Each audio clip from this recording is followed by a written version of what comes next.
Today I want to create a sort of tutorial on how to use FL Studio if you are a beginner. You are starting your journey. Everyone said FL Studio is the way to go. You got the free trial and open it up and saw all these buttons and windows, and now you're just totally confused. Let's clear up the fog. So let's say you open FL Studio and this is what you see. I've closed pretty much every tab so we can start from scratch. First up, we need to set the BPM for our tracks. It always starts on 130 and we can speed it up or slow it down. You can change this throughout the song making process.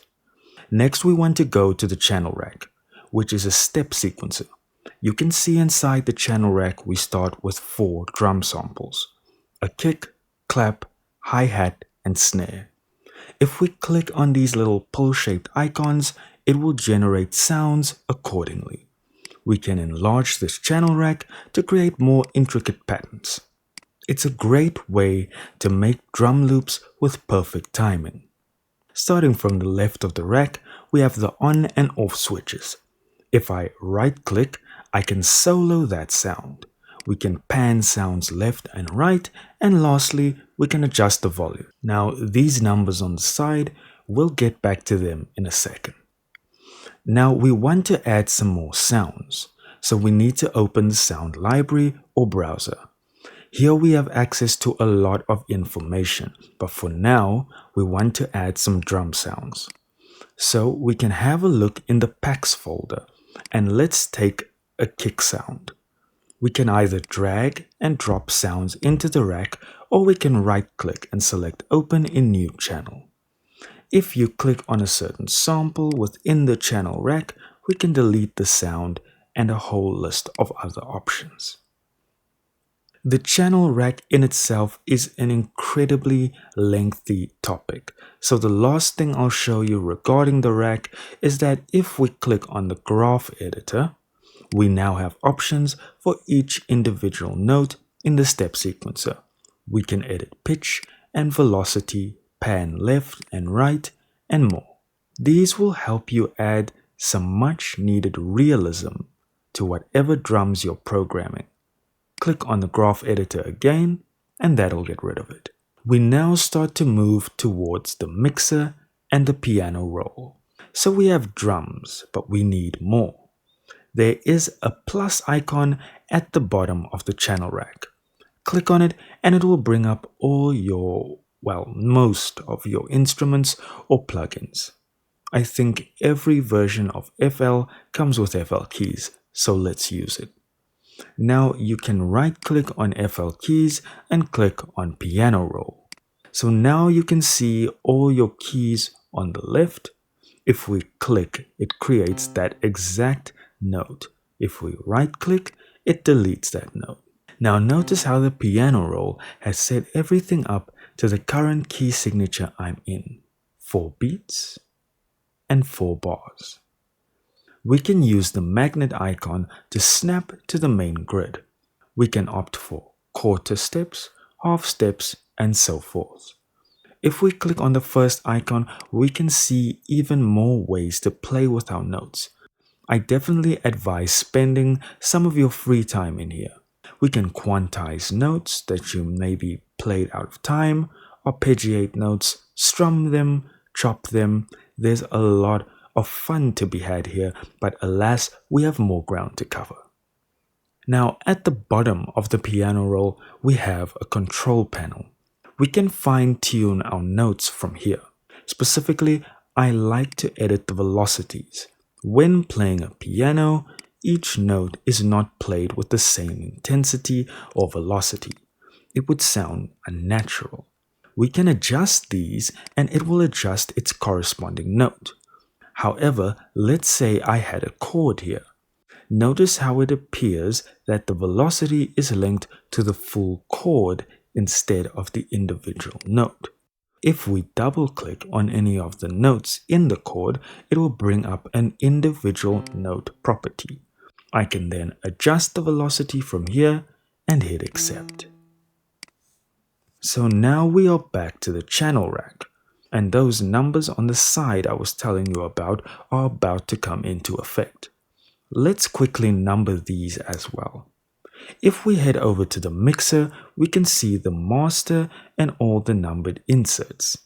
The numbers on the channel rack are linked to a specific insert. So whatever I do on a specific insert will affect the instrument or sound sample in the channel rack. Let's test this on our FL Keys piano. Each insert has 10 effect slots. If I click in here, I can see all my effects. Let's add some overly intense reverb.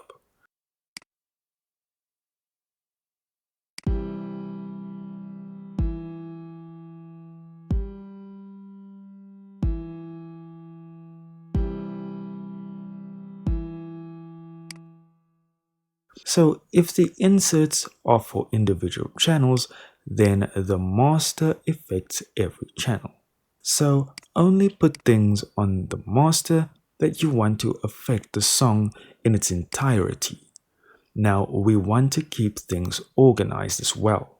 This was one of and is still one of my biggest problems, organization. So let's do some quick color coding. Right click, rename and or recolor all of these.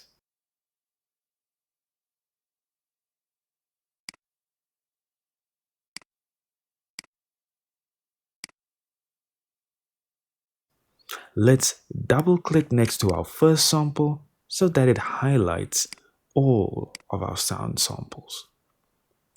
So back in the mixer now, we can now right click on the first insert and say route selected channels starting from this track. Sweet. Now we have some organization. Now again, the mixer has all sorts of panning, volume control, and effects features. However, the last trick in the mixer I'll show you is how to bus or group certain inserts together. Notice I've made all the drums one color. I have an effect that I love to put on all my drums, but instead of putting those effects on each individual drum sound, I'm going to group all my drum sounds to one insert. So FL Keys is ruining our organization. Let's use Shift and mouse scroll to move it and then rename insert 5 to drum bus. Now we have these little strings at the bottom of every insert and they all link back to the master. We need to click on each one and remove them from the master and move them to our drum bus. As long as our drum bus is still connected to the master, we will have sound, so don't stress about that. Now we can add Fruity Blood Overdrive to the drum bus and it will affect all the drum sounds we just routed to it.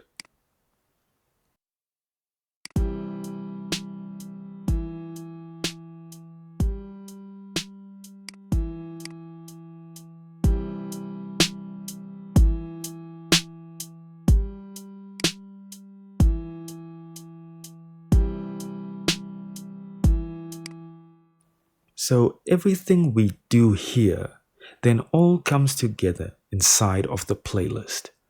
As soon as we open the playlist, we can see the pattern we made in the channel rack. And if we left click, it appears here. On the top where we found the BPM, we want to change the pattern button over to song to play things on the playlist. However, having all our instruments and sounds stuck on one track is not optimal for editing. If I click up here and say split by channel, it separates each individual sound. You will quickly learn how fast you can rack up a ton of tracks. You start learning how to automate sounds and you get more advanced in your FL skill, you're definitely going to use more tracks. Now again, organization is key in that aspect. So rename each track. Check the little drop down menu here so you don't have to constantly retype in each window and it will give you the color coding too. At specific intervals of your song, hit Alt plus T to add time markers.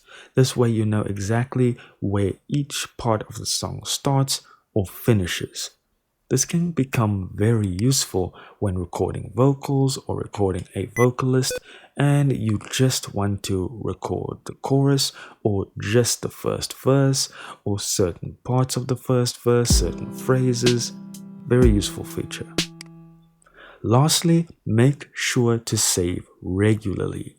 Don't tell me about autosave.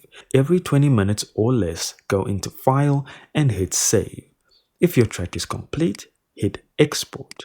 Choose a file type, pick a destination, then either enable the effects on the master track or insert tracks and hit Start.